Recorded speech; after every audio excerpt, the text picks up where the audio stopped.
Welcome. This is Anaa dhufu show. I'm Anwar Khalil, your host. My guest today is Dr. Awol Kasim Aloo. He's a lecturer at Kiel University in UK, and also international lawyer and a specialist in human rights and the Horn of Africa and Ethiopia. Welcome, Doctor.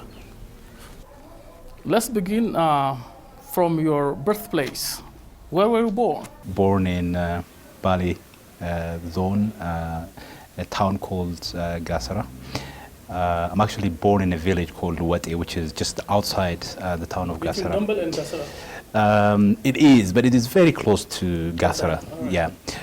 So it's about 15-20 minutes walking distance. I think probably by now it has already merged with the city. So that's where I was born.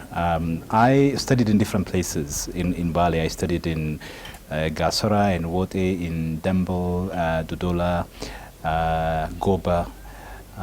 So I have been traveling around growing up. Studied in different places in that zone. So, Jole Bali. Jole Bali, children of Bali. Actually, the fighters who struggled for the freedom of their people. Can I just say on that point, because it has a very distinctive kind of meaning, right? This is a region where I think the Oromo struggle began, and the vernacular of Jole Bali speaks to the idea that there is a particular brand of Oromo generation that's so resistant, so defiant, and presented a particular kind of question. So at the center, there is a way in which people from that part of the country were seen during the imperial regime and also in the Derg regime. So proud to be part of that history. What about university? I studied high school in Goba, and I went to Addis Ababa University. I studied law. I got my undergraduate degree in law in 2006, and then I did a master's degree, again in law in international human rights. I got that degree from University of Notre Dame in the US. And then I came back here, I taught for a year, and then got a PhD scholarship. And I went to University of Glasgow in the UK, and that's where I did my PhD. And then you started working at Kiel University, or before that somewhere? After I finished my PhD, actually a little bit before finishing the PhD, I started working at the London School of Economics in London. I was in the sociology department, so it's called the London School of Economics, but it's a social science school. You worked at Kiel University, or? Worked at the London School of Economics for 3 years, from 2013 to 2016, and then moved to Kiel University in 2013 in September. Well, we've been given analysis to different issues, including the Sudan, Eritrea, and many other, of course, the entire Horn of Africa. And let's talk about the situation in Sudan today. What's your impression? Sudan is a neighboring country to us. My interest in Sudan is not simply scholarly or intellectual. I'm also politically interested in what happens in Sudan. We have so much in common. Culturally, I think there is a certain level of proximity.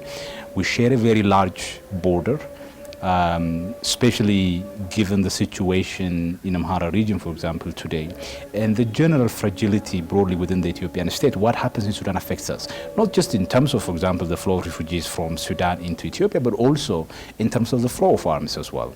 Sudan is also interesting from an economic point of view, because Ethiopia currently imports about 20% of its oil from Sudan. Ethiopia is building Africa's largest dam, about 10 kilometers from the Sudanese border. Sudan naturally becomes a very important country politically for us. But my interest and my intervention is really political, while obviously the way in which I look at things is also scholarly and academic. And the same is true to the issues of Eritrea and Ethiopia, the rapprochement of Ethiopia and Eritrea. What you said was amazing, because you absolutely underlined that the coming together of these nations would pacify the environment, even which is better for the good situation of the Horn of Africa, said. Am I right? No, absolutely. I actually wrote an opinion piece for Al Jazeera just after Abiy Ahmed became a prime minister, following his speech, where I said that Eritrea as a country has the weight of international law on its side, and it is important that Ethiopia moves forward and accept the Algiers Agreement unconditionally. And luckily, the Ethiopian government accepted it. Abiy reached out, the Eritrean government responded, and we now have a situation that is significantly better than the situation we had before. I think currently there are a few issues. I think the borders are closed, but that has really nothing to do with the Ethiopian side. I think there's more to do with the complex situation on the other side of the border. But what we have today is significantly better than the situation that existed in the past. And I think it had created some kind of momentum for regional peace, regional integration. I think moving forward, working on the regional dimension of peace and security through economic integration needs to be a priority for Ethiopian government as the biggest country in the Horn of Africa and also as a most strategically significant nation in this part of the world. Your comment on the transition in Ethiopia, this is the transitional period we are in. What's your view?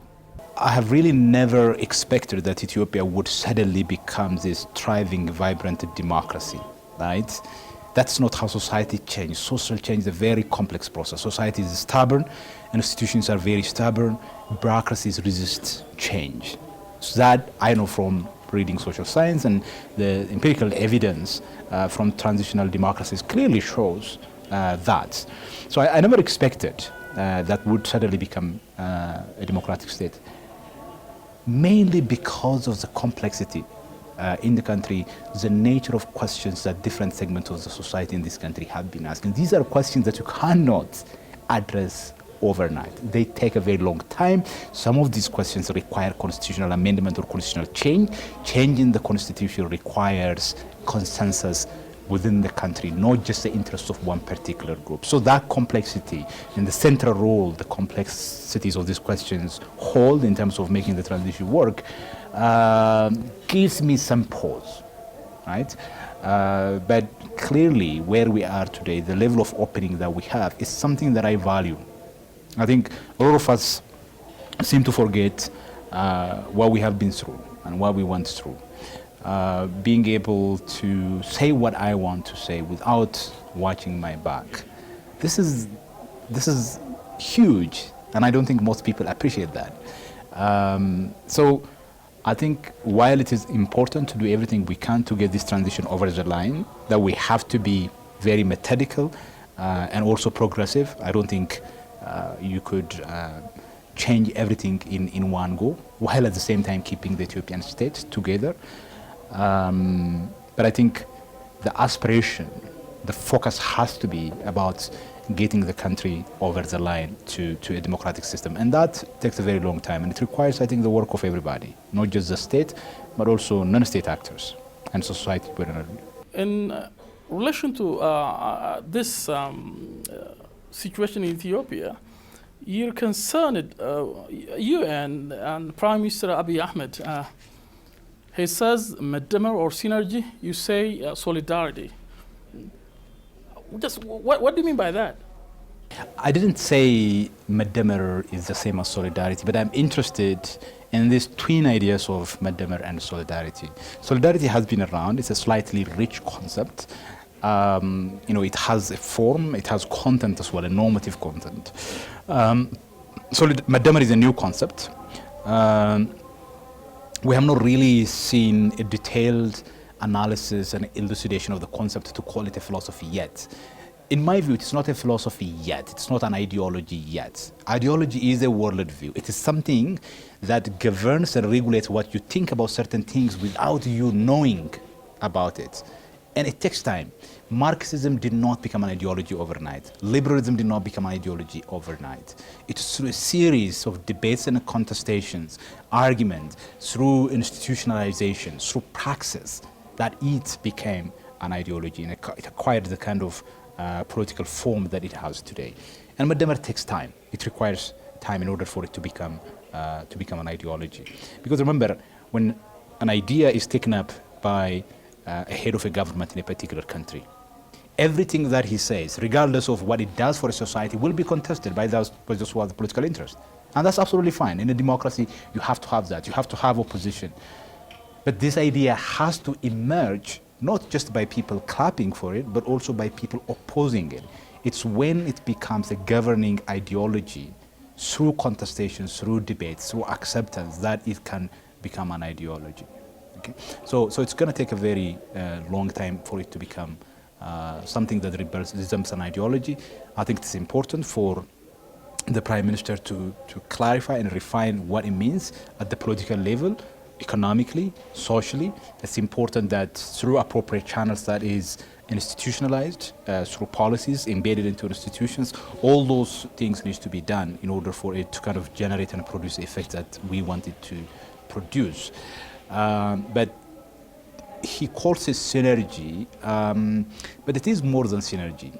And I also didn't necessarily describe it as solidarity, but I'm interested in solidarity as well as kind of a twin ideas that could give us some, I think, way of thinking about Madama itself.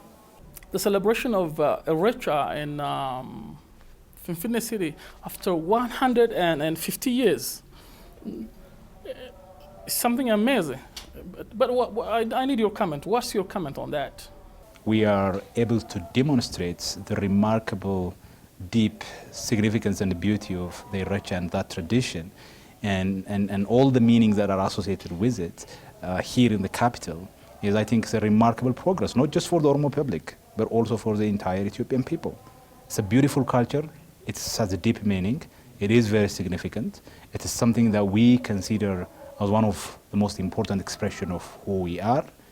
If the Ethiopian state is really to be at peace with the Oromo identity and with the Oromo public, it is important that it embraces one of those key cultural values that define us as people. So I think this is great for the Oromo people, great for the Ethiopian public as well. Are you married? I am married. I have a beautiful daughter. Her name is Anaa, and she is the world to me. She's my priority in everything that I do. Yeah. Is there something you may add on what I've raised? There's a lot that can be said because there are a lot of problems, there are a lot of issues. What I would say is that I think it's really important for us to be responsible in everything that we do. Actions have consequences. When we do certain things, it's possible that what we do might have value in terms of building our political profile, or in terms of advancing our economic interest or some other type of interest, or simply some kind of egotistical interest. But I think it is important that we act with caution, with care, to make sure that this transition that we have works for us. In my view, there are structural advantages that the Oromos have today. By acting responsibly, I fear that we might blow it up. So while it is important for our people, I think, to remain active and alert and engaged, it's also important to be responsible in terms of how we act. It's important that we read each other. We might have differences on a range of things, and I could have different views from you on, I don't know, a number of issues. But insofar as broader Oromo interest is concerned, it's important that you and I see eye to eye. If we don't do that, if our job is to basically undermine each other and work against one another, I think we might put our own advantage at risk, but also put the country at risk. Thanks for watching. Have a good time. Bye-bye. Thank you so much for your time, Doc. Thanks for having me. All right. Thank you.